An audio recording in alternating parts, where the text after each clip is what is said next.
All right, so today we're going to be looking at the concept of work. And if we look at the definition of work here, work is the exertion of a force. Whoa, hey. Work is the exertion of a force over a specific distance. It can be both horizontal and vertical.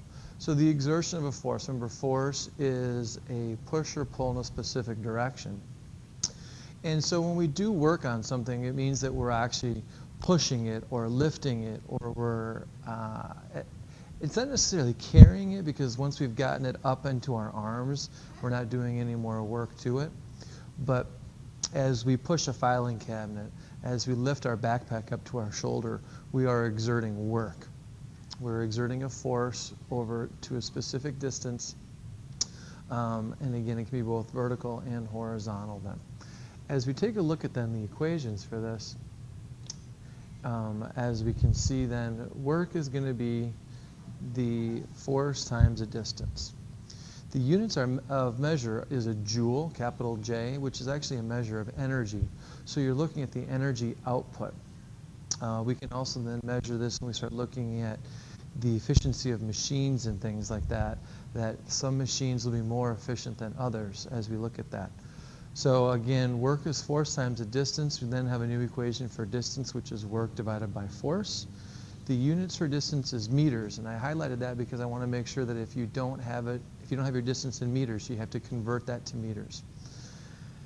And then because we also have a force and we have a new equation for force then, which is still going to be measured in newtons, and we now have force equals work divided by distance then.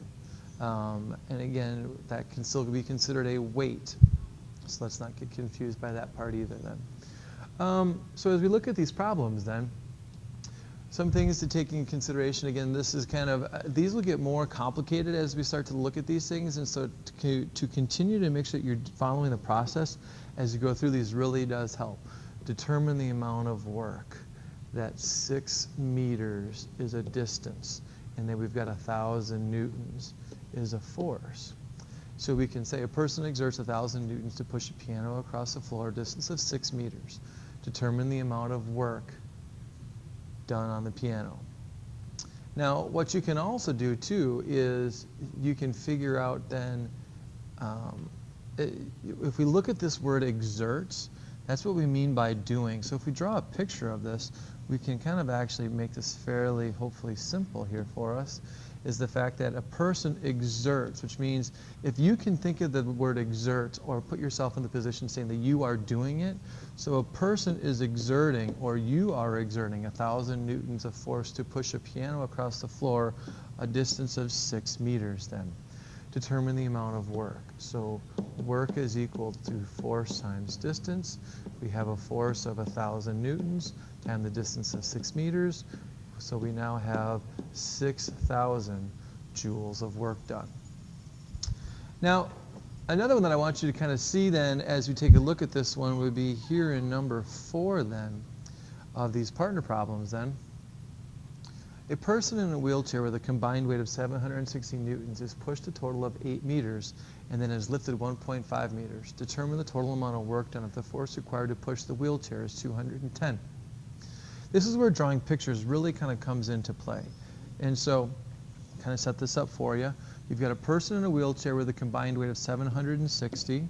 So there's my person in a wheelchair with a combined weight of 760. Is pushed a distance of 8 meters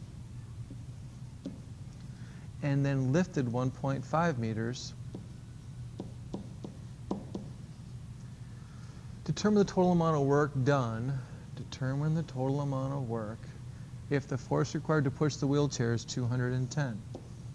So that means what you're inputting is 210 newtons. So again, we've got, this is a force, here is a distance, this is a distance, and here is a force. So a couple things to keep in mind as we take a look at this. You have both a horizontal work and you also then have a vertical work. So again, work is going to equal to force times a distance. And your horizontal force, if you just follow your kind of arrows as you go through this, you're pushing with 210 for a distance of 8 meters, which is a grand total then of 1680 joules.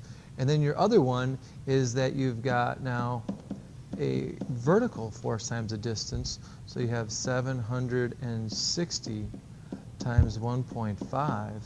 And that's going to equal, let me just grab my calculator here real quick. So you've got 760 times 1.5, and that equals 1140 joules. But because the answer is looking for the total amount of work done, we're going to add those two together. So we're going to take that plus 1680, and we end up with 2820 joules. And that would be your total amount of work done then.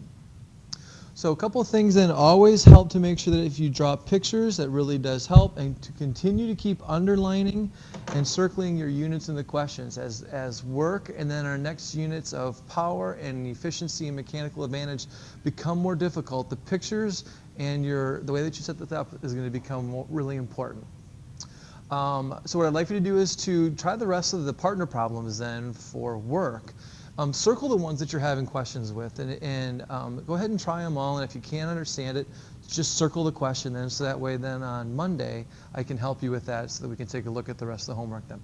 Thanks a lot. Have a great rest of the weekend.